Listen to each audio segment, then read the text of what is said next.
At dahil nga buhay probinsya tayo ngayon, eto nga, nagluto nga pala yung ate ko dyan ng monggo na pinakamiss ko talaga ng sobra. Dahil nga bihira nga lang ako makatikim nito sa Manila, kaya nga naman nag-request ako kay ate na magluto nga pala at sinamahan nga rin pala namin ng pritong galunggong.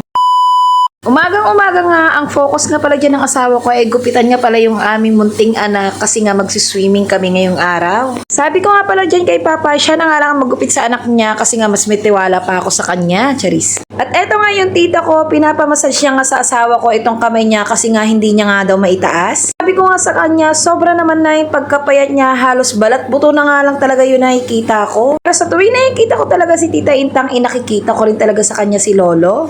So nga lang tuwing igagalaw, itataas nga pala dyan ng asawa ko yung kamay niya ay talagang nasasaktan nga talaga yung tita namin. Wala daw, walang matinos. Binambayad din niya ng kanya. Aray ko. Pagkatapos nga niyan, eto nga, nagaya na nga rin pala yung ate ko na kumain ng araw. Syempre, ito nga pala si Ate Alex nag-hi pa. At syempre, hindi mawawala si Barbie. At dahil ang ulam natin for today's video ay ang munggo. Habang hinahalo ko nga itong munggo, ay mukhang masarap na talaga. Tapos ito nga, sasamahan mo pa nga ng pritong galunggong, ay mapapasarap talaga yung kain natin. At eto na nga mga charis, kakain na nga kami at nangunguna na talaga yung nanay namin. Na nga lang pala kami kakain sa lapag para sabi ko salo-salo kaming lahat at kasya kami. At eto naman doon ko talaga naman naglalambing, parang namiss talaga ako ng mahal ko.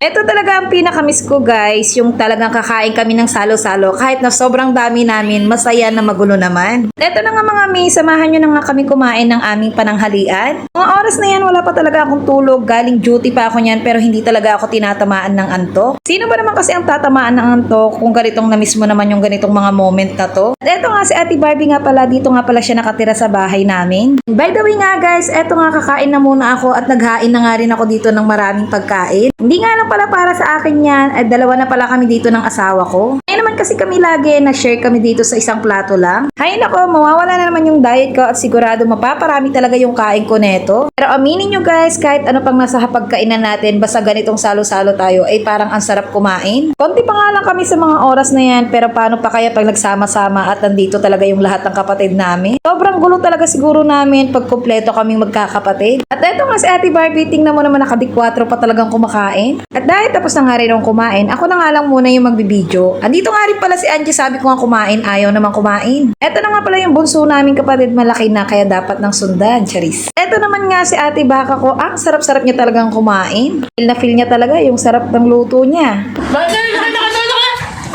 Ang dadaktal pa sa ulo na to. Ang ulit na eh.